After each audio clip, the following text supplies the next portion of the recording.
The steam from my coffee curled upward, untouched, as I stood in the kitchen on a gray Tuesday morning. The mug in my hand read, "Best Mom Ever," a gift from my daughter years ago. This morning it mocked me. My name is Evelyn Hart. I'm 64 years old, 3 weeks a widow. And already my children think my life is theirs to arrange. The phone rang again. It's too loud in the quiet house. I let it ring 3 times before I answered. "Mom, we need to talk about the house," Mark said. No greeting, no softness, just clipped command. The same tone he used as a teenager when he wanted money. Only now he was 35, and this time he wasn't asking, he was telling Dot. My stomach tightened. "What about the house? You can't keep it. It's too much for you alone." "Laura and I found a buyer." A buyer. The words stung harder than the silence of my bed without Richard in it. My husband's funeral flowers hadn't even wilted, and already they were circling. "There's no mortgage," I said. "Richard paid it off years ago." Mark gave a sharp laugh. "Mom, we know money's tight. Selling is the smart thing. You could even help us with a down payment. It's a win-win." Win-win for them. For me, it sounded like eviction. I pressed the mug onto the counter, afraid I'd drop it.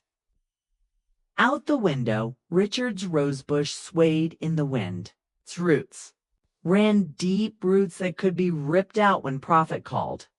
I didn't argue. Not yet. His words hardened inside me, sharper than grief.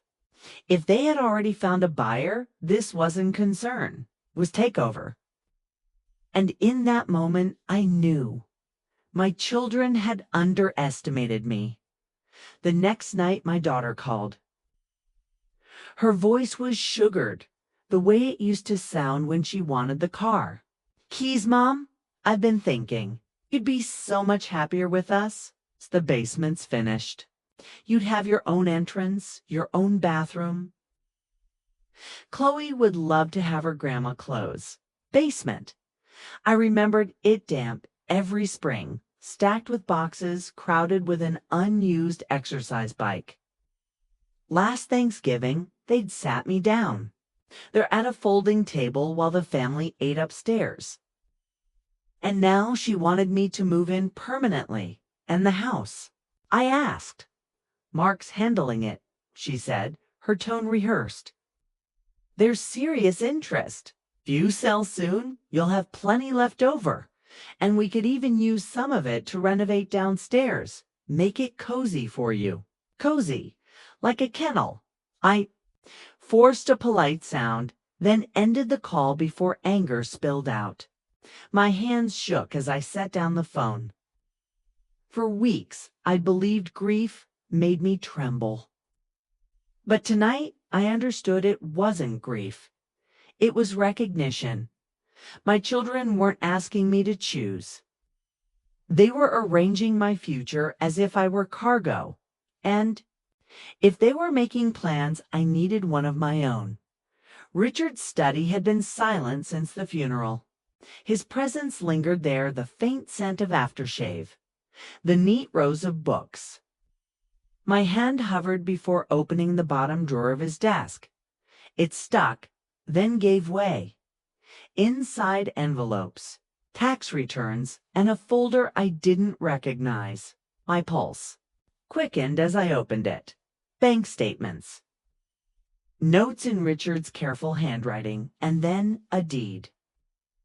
With a photograph clipped to it, a villa in Spain, whitewashed walls, blue shutters, a terrace overlooking the sea. I sank into his chair. Richard had joked about retiring somewhere warm. I thought it was idle dreaming, but he hadn't been dreaming. He'd been planning, and he hadn't told the children. My throat tightened. Achoo. Richard hadn't only left me memories. He had left me choices. The next morning, I sat in his lawyer's office. Can my children force me to sell? My voice shook despite my effort to steady it. Marian Collins adjusted her glasses. No, everything is in your name. The house, the investments, the villa. Your children have no legal claim. Relief cut through me. And then she slid an envelope across the desk. Richard asked me to give you this 1 month after his passing. I opened it. Its handwriting spilled across the page. My dearest Evelyn, I know our children. It will tell you you're not strong enough. Don't believe them. You've carried this family for decades. Now it's time to live for yourself. The villa is yours. Do not let them take it from you. Tears blurred the ink. Richard had known. He had seen what I refused to admit, that love could be traded for convenience. I folded the letter carefully, as if it could stiffen my spine. 4. The first time since the funeral, I felt anchored. Mark arrived that evening, a manila folder clutched like a weapon. He stepped into the house, his jaw tight. Mom, what's going on? Movers outside? Why are my things packed? I met his eyes, Richard's red dress clinging to me like armor. Because memories matter. I thought you'd want them safe in your own home. His face flushed. This is ridiculous. Gregory's client is ready to buy. All we need is your signature. Tell me, I asked evenly, how much did you promise to split with Laura? His jaw tightened. Mom, you're not thinking straight. Grief clouds judgment. No, I said, my voice steel. For the first time, my judgment is clear. Richard paid off this house years ago. His pension, his investments, you know nothing about them.